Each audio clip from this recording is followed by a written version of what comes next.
Hey friends, it's Charles here, and this video is going to be different than my usual type of video because, like I said on this channel, I talk about nerd culture and things that I am passionate about. And beyond comic books and beyond action figures, my number one passion is music. And I'm sitting here on the 4th of July, watching YouTube, and I see that Kendrick Lamar has put out a music video. If you're not familiar with the situation, and I don't know how you're not familiar with it because it's been all over the internet. Kendrick Lamar, a rapper from Compton, Los Angeles, has been in a musical feud against Drake, a rapper from Canada, and they have put out diss tracks, which in rap music are songs that are meant as verbal attacks on your opponent to defame them or get back at them for something they said or opposing views. And outside of die-hard Drake fans, this has been seen as just a one-sided beatdown by Kendrick Lamar. They went back and forth, and Kendrick Lamar just kept upping the quality musically and the disrespect verbally to a point to where it was brutal. It was like that meme of "Stop, he's already dead." But it seemed to hit its apex on the Juneteenth holiday, where he put out a concert on Amazon Prime. They brought together a lot of West Coast rappers, and he performed this song "Ain't Not Like Us," which is probably the most popular track from the whole feud, 7 times, and had thousands of people quoting it and shouting it and singing it and dancing to it. And in turn, the whole world via Amazon and YouTube singing about Drake's questionable behavior. And, you know, I thought to myself, how did it get to this point? I'm a rap fan that is 45 right now, and I remember rap feuds from the old school. Boogie Down Production, The Bridge is Over, Salt and Pepper. Um, Probably the biggest feud of my time was between NWA. We had F with Dre Day, we had No Vaseline by Ice Cube, we had Real Compton City G's by Easy E.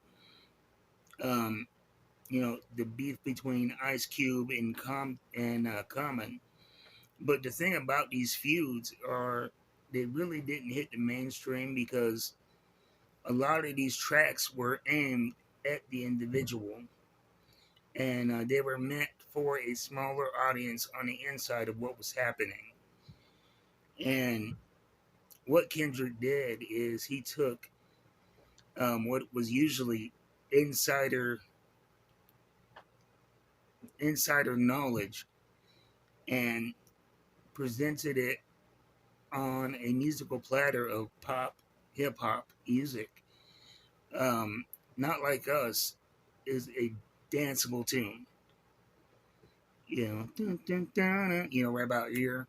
It makes you want to bop.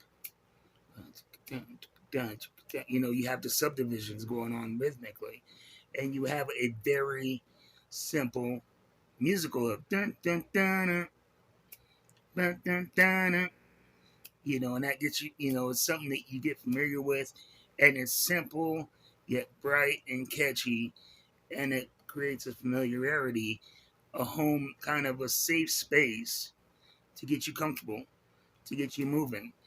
And then on top of that, instead of with like Ice Cube's diss track or Eazy-E's diss track, the hook wasn't something that you would be able to shout in public around kids. The hook was just meant to be brutal.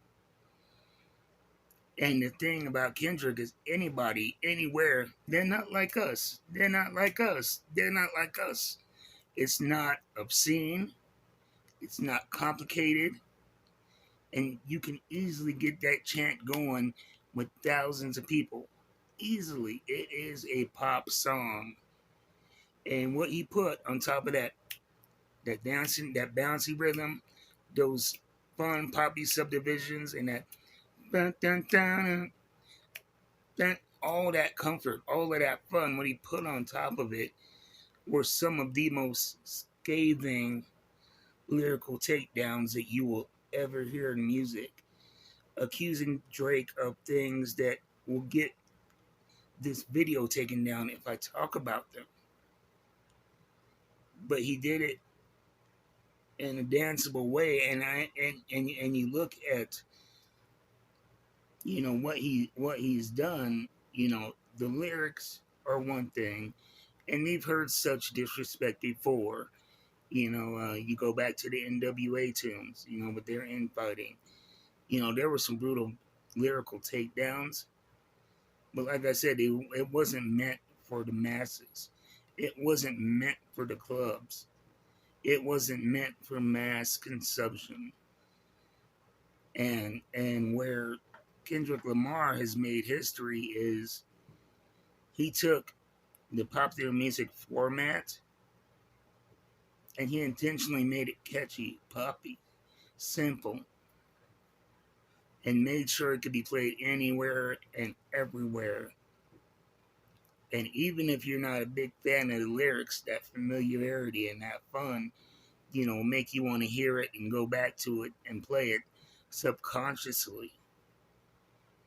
And in doing that, he has ensured that at least for the next few years, Drake will not be safe from that damn song anywhere.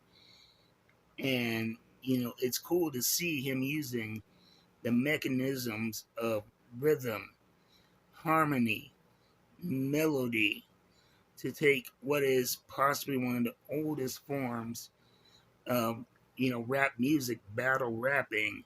He took that from the underground to the mainstream and he weaponized music, not just lyrically, but instrumentally as well.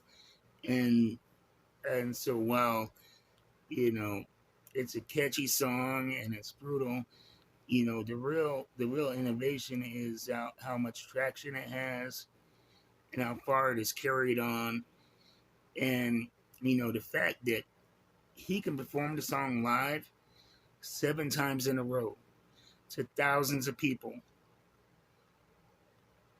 and they were singing it on the way out still, just exuberant. I've been on stage, and it's like you put together a set list. You want to separate songs out that are in the same key signature, and you want to spread things out because for instance, as an example, I am a big fan of a lot of tunes that are in C minor. I don't know what it is.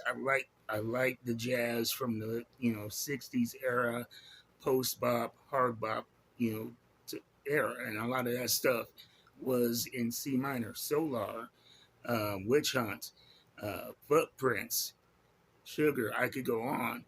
And what I have to do is I have to separate them tunes because if I'm playing stuff that sounds bluesy and is in C minor all night, people are gonna get sick. They're gonna get tired of even though it's different songs, that same feel and that same format.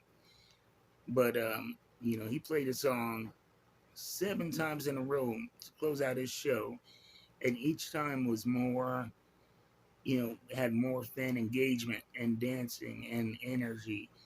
Um, and I think we talked about the musicality and genius of Kendrick Lamar with the To Pimp a Butterfly album.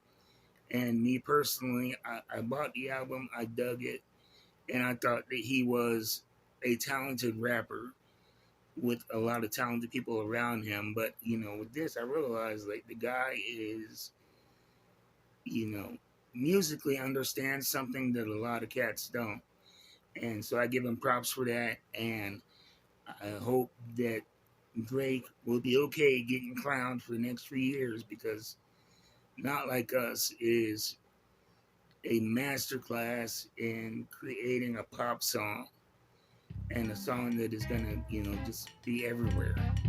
So I will see you guys later. Thanks for watching. If you enjoy this type of content, let me know, and I'll see you next time. Until then, keep blasting your tunes, and remember, he's not like us. He's not like us. He's not like us. Okay, sorry.